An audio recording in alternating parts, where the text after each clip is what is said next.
Hey guys, what is up? It is I, James Penrose here, and welcome to my next video on my channel. And this video, as you can tell from the title down below, this is going to be my thoughts on the current build-up going on right now for Wrestlemania 31. This is going to be my overall thoughts on the build-up that's been going on so far for each match is going up or what is going to be confirmed for Wrestlemania 31.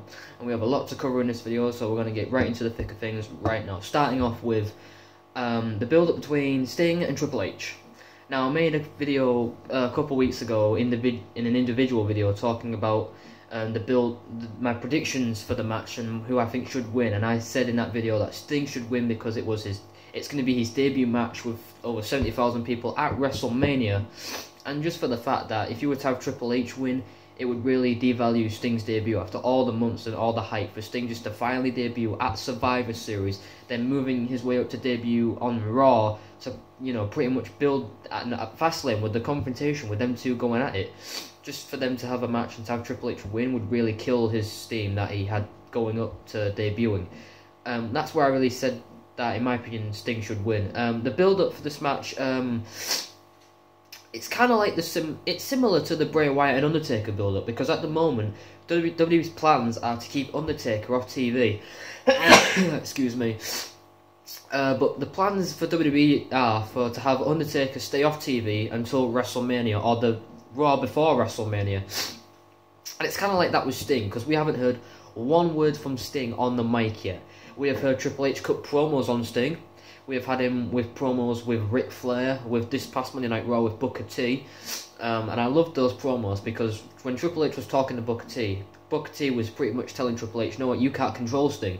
No matter if you're the COO, whatever you are, you cannot control Sting. All the greats have tried to do that and they have failed. So you're going to be no different. You can't control Sting. You can't do anything. And Triple H is like, oh, well, I'm the one in power here. And, oh, by the way, you're fired. And that was pretty much a segment where Triple H is trying to show, yeah, I'm the COO, I still have the power and I can do whatever the hell I want, and if you're going to underestimate that power, then you need to be warned, pretty much. And Booker T was warned. He teased the firing. He said he was fired. Booker T's like, are you serious? And Triple H was like, yeah, you're fired. So as Booker T was walking out, Triple H then said, oh, you know what, I'm just joking, you're not fired, really, you're important to this announcers team, but that was just a reminder, I have the power to do whatever I want, and I will end Sting at WrestleMania, and I love that.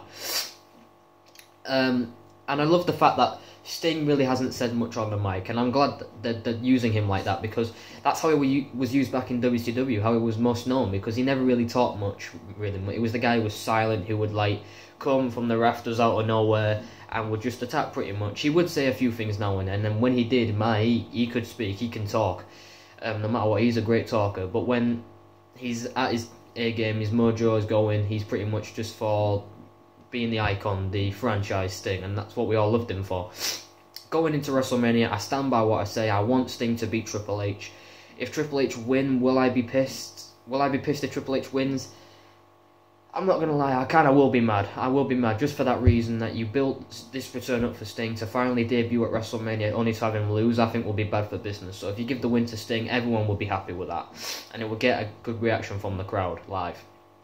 And it definitely will. And by the way, I'm not going into this match expecting a 5-star classic. I don't know if I said this in the last video, but I'm saying it now. I'm not going to go into this match expecting a 5-star classic, because look how old these guys are. Sting's 55 and Sting's like 44, 45 something years old. These guys are at least over 40 years old. So I mean, they're past their prime. Well, Triple H, he hasn't really lost a bit. I don't know about Sting, but these guys will have a good match. They won't have an exceptional match, but they will have a good match, and it will be good and fun to watch. Will it be match of the night? I don't think so. I think the match of the night will either be Bray Wyatt versus The Undertaker or Brock Lesnar versus Roman Reigns, and that's the match I'm going to be talking about next. Brock Lesnar, Roman Reigns. This build-up, I think, a lot of people are mad about, once again, for the fact that Brock Lesnar is not on WWE TV. He is scheduled to be on Raw, from what I heard, this coming Monday night, to confront Roman Reigns, from what I heard. And he will be on the final Raw before WrestleMania, which is good. For the fans that are bitching and moaning that we're not getting Brock Lesnar on Raw, you need to understand, Brock Lesnar has specifically said in his promos, and I'm going to keep on repeating this till everyone gets it, Brock Lesnar is there to promote fights, wrestling matches. He doesn't appear often. He does this for the money. He doesn't give a shit about appearing every single week. He doesn't give a shit about what anyone's telling him to do. He's doing this how he wants, pretty much. He said that in promos. Paul Heyman has said it for him. If you go back and watch Monday Night Raw, he has said it. He's made it pretty clear. Brock Lesnar will do whatever the hell he wants. You know, he will go back to UFC after WrestleMania if he wants. Because if you guys don't know, Brock Lesnar did attend UFC 184, I believe it was called. He did attend that event, and the rumours were going rampant that, when Brock Lesnar's contract expires after WrestleMania, he will go back to the UFC and compete for the UFC heavyweight title again. Which, I'm interested to see where he goes after WrestleMania, if that is true, but really, Brock Lesnar, he doesn't really give a shit where he ends up. As long as he does what he wants to do, he is happy. Going into WrestleMania with the match against Roman Reigns, the build-up's been alright. I mean, Roman Reigns is starting to grow on me in terms of mic skills. He's slowly improving. I mean, yeah, he's still cutting a few shitty promos, but once again, it is not his fault. It's WWE's fault and the writing team's fault. They're the ones that are writing his promos. It's not him. He's not saying this because, you know, it's coming from here, which is, it's not like that anymore. Like, I mean, the only one who could really speak from the heart in this era is CM Punk, and then he quit because he got treated like shit. But when it all comes down to it, this match, I can see, and I've said this before, and I really want them to do this, these guys will go back and forth for a good 10-20 minutes, and all of a sudden Roman Reigns hits the spear. 1, 2, 3. Roman Reigns wins the WWE World Heavyweight Championship. His arms are in the air, yay, and it's a mixed reaction because I'm pretty sure at WrestleMania time, that's when we're going to get these hardcore, passionate fans who are going to be very biased towards each match, and we'll get a good reaction, boos, cheers, you know what, that's what WrestleMania reactions are for, and the fans. So I can definitely see at WrestleMania, Roman Reigns holding up the championship, yay, and the fans are having a bit of a mixed reaction, mostly cheers, but some boos definitely. And that's when all of a sudden, boom, Seth Rollins comes out and cashes in the Money in the Bank contract on Roman Reigns. He will hit a curb stomp, and 1, 2, 3, Seth Rollins will walk out of Levi Stadium with the world title. That's what I think you need to do. You need to keep all the fans happy, in my opinion. Because this is the right time. If you were to have cashed the Money in the Bank in with Seth Rollins at like a Hell in a Cell or a Royal Rumble, it would have been rushed. It would not have been the right time. WrestleMania, in my opinion, is the right time to do it. I think he proved very clearly at the Royal Rumble that he can hang with the top guys. He can hang with the John Cenas, the Brock Lesnars, the Dean Ambroses, the Undertakers, the Bray Wyatts. He can hang with the best. He's a main event player. Hands down, he's a main event player. So if you were to give him the title at WrestleMania, that's good booking right there.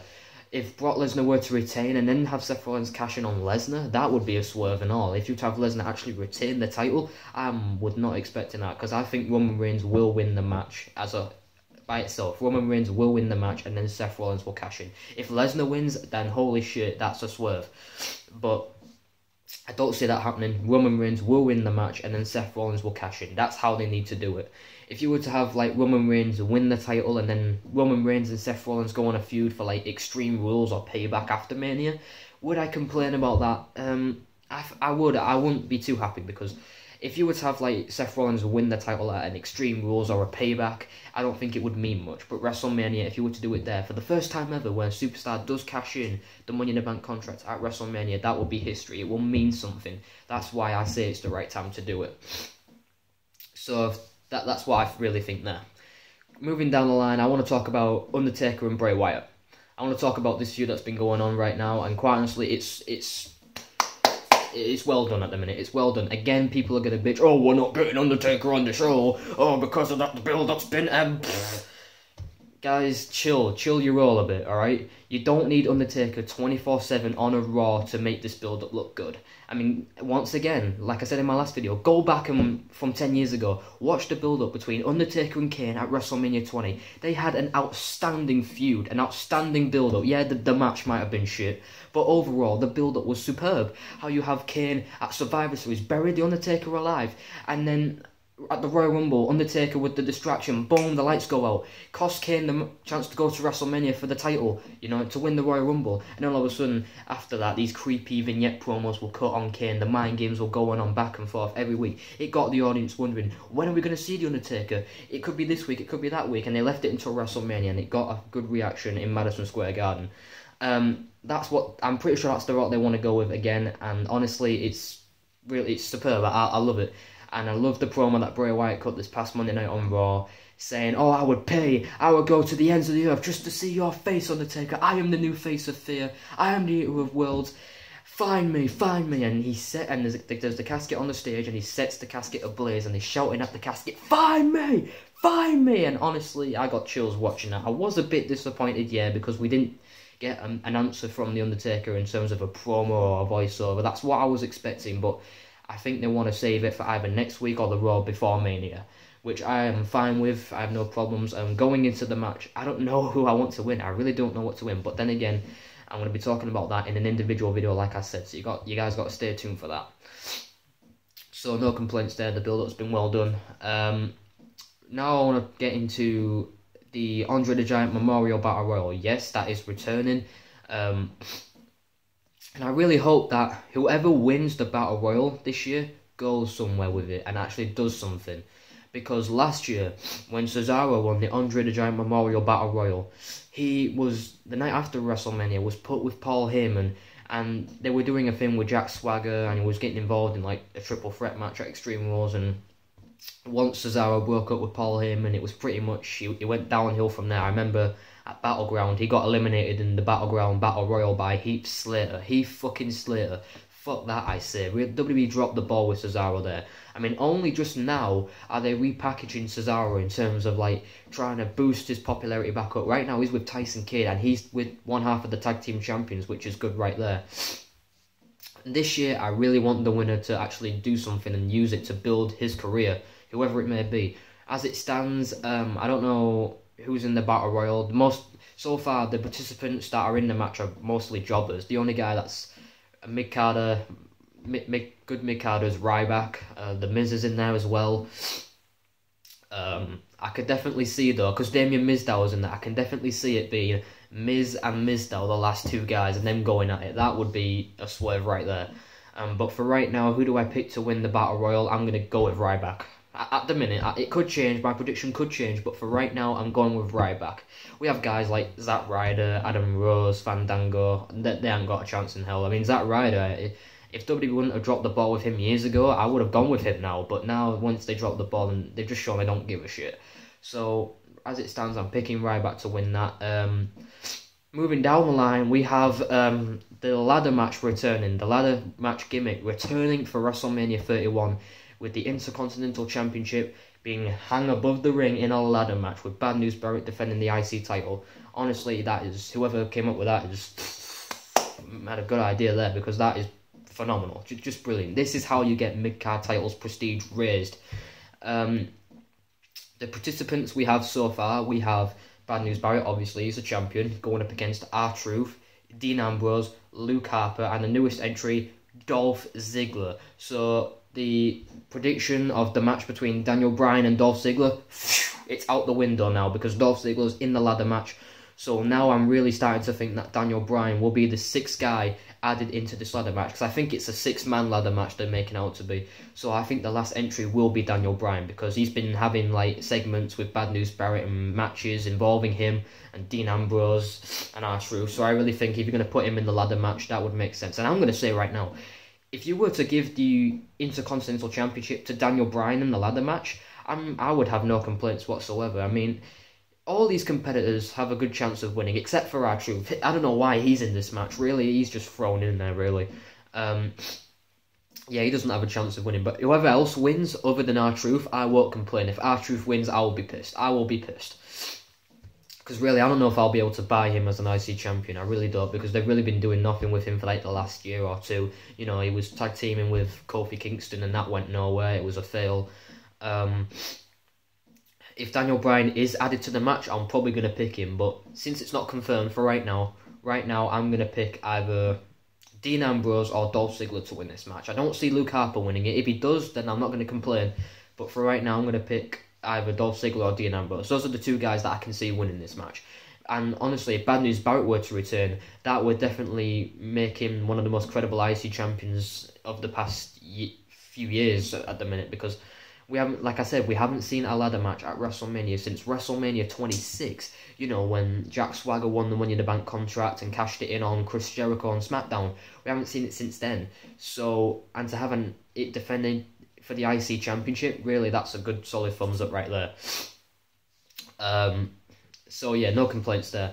Getting into the build-up of Seth Rollins and Randy Orton, it's not confirmed that they're going to have a match, but I'm pretty sure that's what they're going to be doing. And the build-up, something isn't right. I don't know.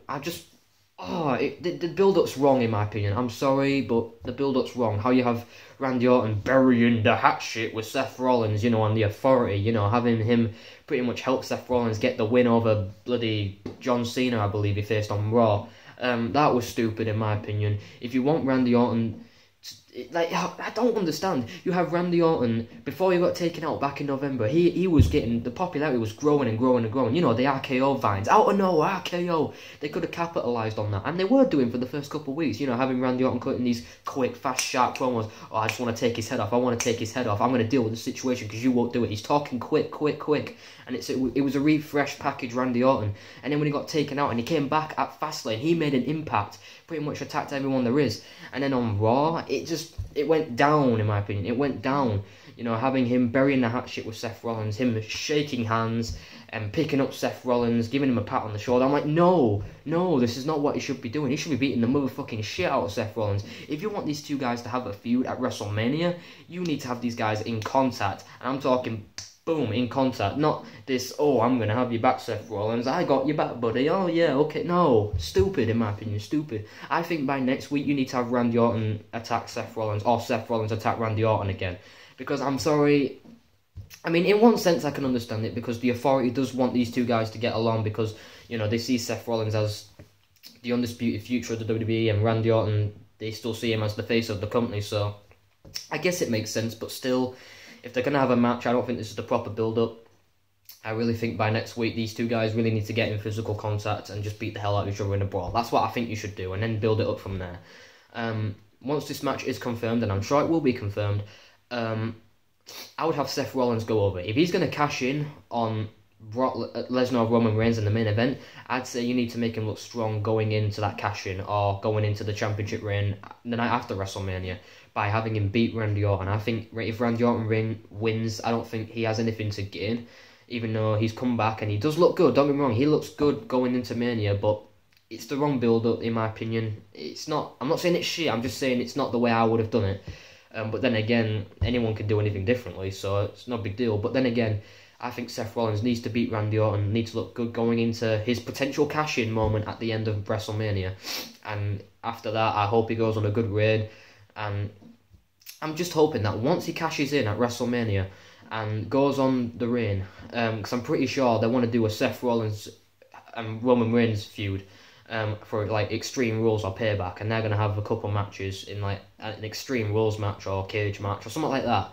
I hope Seth Rollins wins either one of those matches. If you give the title to Roman Reigns in one of those matches, I won't complain, because at least you gave Seth Rollins that moment of him holding the championship at WrestleMania. I mean, like I said before, the first time he's ever cashed in at a WrestleMania and won it at WrestleMania. I mean, no one's ever done that at WrestleMania, so that would be history right there.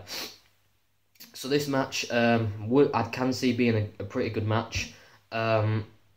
Other matches that are not confirmed, but are probably going to be, tag team titles could be on the line. We have like the Usos maybe going up against the champs, Tyson Kidd and Cesaro. That would be cool to see them go at it again, because they had a good match at Fastlane, and I actually put that as match of the night next to Daniel Bryan and Roman Reigns.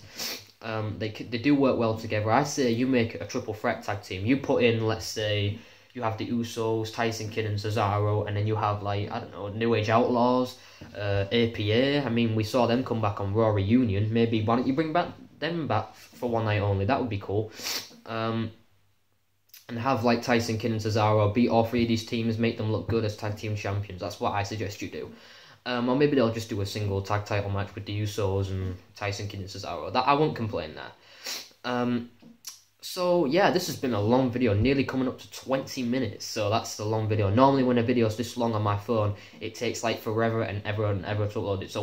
So I apologise that this has been up ages to be up on YouTube, but I apologise. Once a video is long and I got a lot to cover, trust me, it takes ages and ages to get onto this website. So I apologise that this has taken ages to get up, but now that you've seen it and everything, give your comments and feedback down below as to what you agree or disagree with what I said, pretty much. So, other than that, guys, thank you guys for watching this video. Make sure you guys like this video, comment on this video, subscribe to my channel. Alex Wilkerson, Conor Kenway, their links are in the description below. And yeah, other than that, guys, thank you guys for watching this video. I'm James Penrose. All I can say is peace out, my brothers.